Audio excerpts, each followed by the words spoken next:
Kaloy at Chloe na sobrang sa twinning. Latest guest sa Tony Talks ang controversial magjowa na sina Carlos Caloyulo at Chloe San Jose.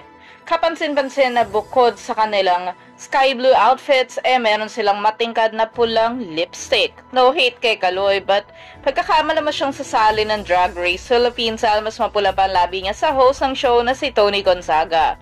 To be fair, napakaganda ng interview na ito ni Tony kasi imbis na mag-focus siya sa issue ng pagpaparinig ng Yulo family sa Olympic gold medalist, ay una niyang tinopic ang road to being a serious gymnast ni Kaloy.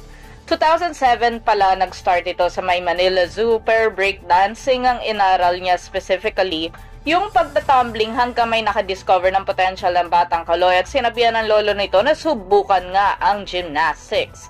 Binigyang credit ni Kaloy ang performance si Kohei Uchimura sa London Olympics ng 2012 na nakapagpa-inspire sa kanya para seryosohin ang sport.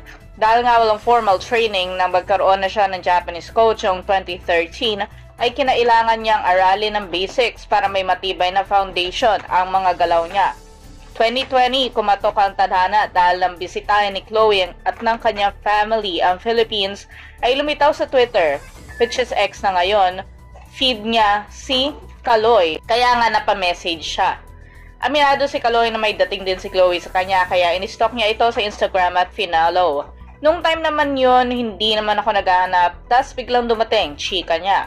Nagsimula ang kanilang mga chat na para magtropa hanggang na pa I love you na nga si Kaloy. Sa inang world famous athlete ay si Chloe ang naging hingahan at pahingahan nito habang papalapit na ang competition. First time nagkita ni Kaloy at Chloe sa Vietnam SEA Games noong 2022. Ang impression ng singer-vlogger dito ay low vibrational po siyang tao na may maliit na aura, not because of his height but dahil reserved siyang tao. Mapapakapit kayo sa linyahan nila the next year nang tanungin ni Chloe si Kaloy kung mas bet niyang wala ng dalaga para makapag-focus ito sa training dahil humirit ito ng di ko kakayanin mag-isa, kailangan kita sa process. Patunay lang ito na hindi clingy si Chloe at ang selfish niyang love kay Kaloy ay nagpahilom ng mga sugat na tinamu nito mula sa kanyang hindi pagkakaunawaan sa pamilya. What do you think about this news? Comment down below. And of course, don't forget to like, comment, subscribe, and share. Always, thanks for watching.